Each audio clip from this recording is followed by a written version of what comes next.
సభాధ్యక్షులు శ్రీనివాస్ గారు, వేదికను అలంకరించిన పెద్దలందరికీ, సభకు హాజరైన మిత్రులందరికీ విప్లవాభివందనాలు. మొదటగా నా ప్రయాణం సివిఎస్ తోటే ప్రారంభమైంది. ఇక్కడ వేదిక మీద కామ్రేడ్ ఏడుకొండలు ఉన్నారు. ఆయన కూడా తూర్పుగోదావరి జిల్లా. ఆయన నాకంటే సీనియరు పార్టీలో. తూర్పుగోదావరి జిల్లాలో పార్టీ యూనిట్ అనేది 73-74 టైంలో ప్రారంభమైంది. అప్పటికి నేను పార్టీలో లేను.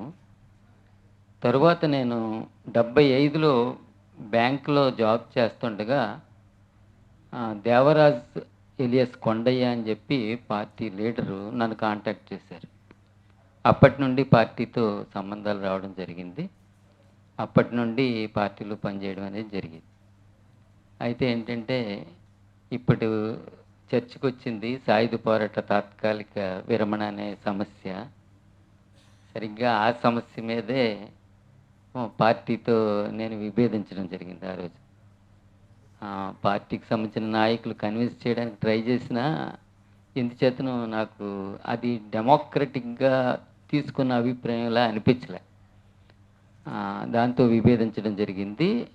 అయితే ఏంటంటే అప్పటికే నేను ఫ్రాంటియర్ లిటరేచర్లో భోజ్పూర్ స్ట్రగుల్స్ గురించి చదివి ఇన్స్పైర్ అవ్వడం, అలాగే సిపిఎంఎల్ లిబరేషన్ ఆర్గనైజేషన్లోకి వెళ్ళి ఇక్కడ ఈ స్టేట్లో ఆర్గనైజేషన్ ప్రారంభించడం అనేది ఒక చిన్న గ్రూప్గా మేము ప్రారంభమయ్యాం ఆ రోజుల్లో. అయితే మొదట్లో ఏంటంటే చాలా అనుబంధం కామ్రేడ్స్ అందరితోటి, చలసాని ప్రసాద్ గారితో, అట్లాగే కృష్ణాబాయి గారిని కూడా కలిశాను, గుర్తుందో లేదో. అలాగే అందరితోటి, నళిని గారితోటి, అందరితోటి సంబంధాలు, అలాగే రాజ్ కుమార్ తోటి, అలాగే ప్రసాద్ గారితో కూడా సంబంధాలు కలిగి ఉండేవాళ్ళం. అయితే ఏంటంటే క్రమక్రమంగా ఏంటంటే కేఎస్ గారు కూడా నేను కలవాలని ప్రయత్నం చేసేటప్పటికీ ఆయనతో కలిసే అవకాశం కూడా నాకు లేదు. అయితే ఆయన చివరిగా బయటకు వచ్చేసిన తర్వాత కేఎస్ గారిని నేను కలవడం అనేది జరిగింది. అయితే అప్పటికి ఆయన ఆరోగ్య పరిస్థితి కూడా అంతగా ఇదిగా లేదు. ఆయన క్రిమేషన్లో కూడా నేను పాల్గొనడం అనేది జరిగింది. అయితే ఇక్కడ మనం ముఖ్యంగా ఆలోచించవలసిన విషయం ఏంటంటే కేఎస్ ఒక విజనరీ, ఒక మార్గదర్శి. ముఖ్యంగా పార్టీ సెట్బ్యాక్ గురైన సమయంలో రీఆర్గనైజేషన్ అనేది ఒక ప్రక్రియగా కొనసాగేటప్పుడు సిఓసి నిర్మాణంలో ఆయన చాలా కీలకమైన పాత్ర పోషించి ఆంధ్రాలో సిఓసి నిర్మాణానికి కృషి చేసే క్రమం. ఆ తర్వాత సిఓసి నుండి బయటకు వచ్చిన తర్వాత పీపుల్స్ వార్ పార్టీని ప్రారంభించిన ఇక్కడ తెలంగాణలో ఒక తిరిగి మళ్ళీ ఉద్యమాన్ని ప్రారంభించిన క్రమం ఏదైతే ఉందో, ముఖ్యంగా దక్షిణ భారతదేశంలో ఒక బలమైన ప్రజా ఉద్యమాన్ని, ఒక విప్లవోద్యమాన్ని నిర్మించడం అనేది మనందరికీ తెలుసు. అది దేశవ్యాప్తంగా ఒక ప్రభావాన్ని కలిగించింది. అదే క్రమంలో పునర్నిర్మాణ దశలో 74లో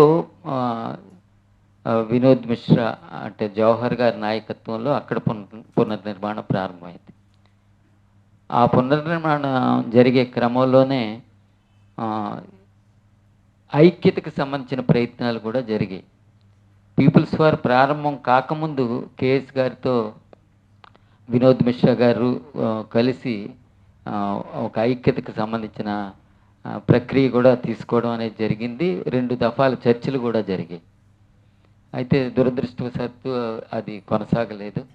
ఏది ఏమైనప్పటికీ ఏంటంటే మనం కేఎస్ గారు ఈ రోజున ఆయన వాల్యూమ్స్ ఏవైతే ఉన్నాయో అవి మనం అధ్యయనం చేయడం ద్వారా తిరిగి విప్లవోద్యమాన్ని సరియైన పందాలోకి ఏ విధంగా నడిపించాలనేది మనం ఆలోచించవలసిన విషయం. ఏం చేతనంటే పరిస్థితులు చాలా మారి ఈ రోజున ఫాసిజం అనేది ఒక ప్రధానమైన శత్రువుగా భారత ప్రజల ముందుంది.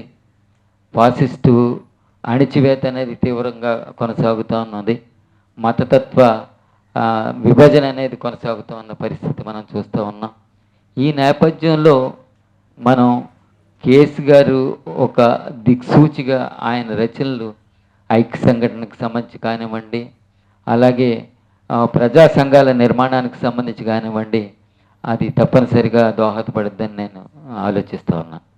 ఇకపోతే ఏంటంటే చారు మజుందార్ గారు చివరి లేఖ ఏదైతే ఉందో ప్రజల ప్రయోజనమే పార్టీ ప్రయోజనం అనేది, దాంట్లో ఆయన ఏంటంటే మారిన పరిస్థితులకు తగినట్లుగా పార్టీని ఏ విధంగా మళ్ళీ పునర్నిర్మించుకోవాలనే దానికి సంబంధించి ఐక్య సంఘటనకు సంబంధించిన ఆలోచనని ఆయన అందివ్వడం అనేది జరిగింది.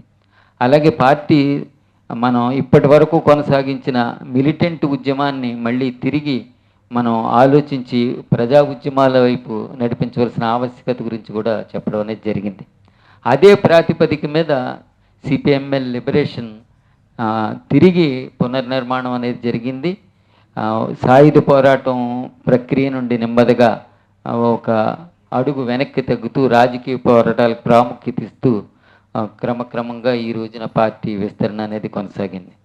అయితే ఈ రోజున ఏంటంటే చారు మజుందార్కి సంబంధించిన పందా ఏదైతే ఉందో ఆ పందాలో కేఎస్ గారు ప్రారంభించిన పునర్నిర్మాణ ప్రక్రియ అది క్రమక్రమంగా దండకారణ్యానికి విస్తరించింది. తిరిగి దండకారణ్య అనేది ఈ రోజున ఒక కోడల్లో ఉన్న పరిస్థితి ఉంది. కాబట్టి మనం తిరిగి ప్రజారాశుల్ని పెద్ద ఎత్తున కదిలించవలసిన ఆవశ్యకతను దృష్టిలో పెట్టుకుంటే ఫాసిజాన్ని మనం ఎదుర్కోవాలంటే తప్పనిసరిగా పెద్ద ప్రజా ఉద్యమాల అభివృద్ధికి దోహదపడే విధంగా పునర్నిర్మాణం అవసరం ఉంది. ఒక పునరాలోచన అనే అవసరం ఉన్నది. ఈ క్రమంలో ఏంటంటే కేఎస్ మెమోరియల్ ట్రస్ట్ కేఎస్ గారి వాల్యూమ్స్ పూర్తిగా తీసుకురావడమే కాకుండా ఈరోజు 1925లో పుట్టిన కమ్యూనిస్ట్ పార్టీ రేపు 2025వ సంవత్సరానికి 100 సంవత్సరాలు పూర్తవుతున్న సమయంలో కమ్యూనిస్టు ఉద్యమ స్ఫూర్తి, గత కాలపు ఉద్యమాలకు సంబంధించిన అనుభవాల్ని ప్రజల్లోకి విస్తృతంగా తీసుకెళ్ళడం ద్వారా అదే క్రమంలో కేఎస్ గారి ఆలోచనలు కూడా విస్తృతంగా తీసుకెళ్లే అవకాశం ఉంటుందని చెప్పి నేను భావిస్తూ నాకు ఈ అవకాశాన్ని ఇచ్చినందుకు మీ అందరికీ అభినందనలు.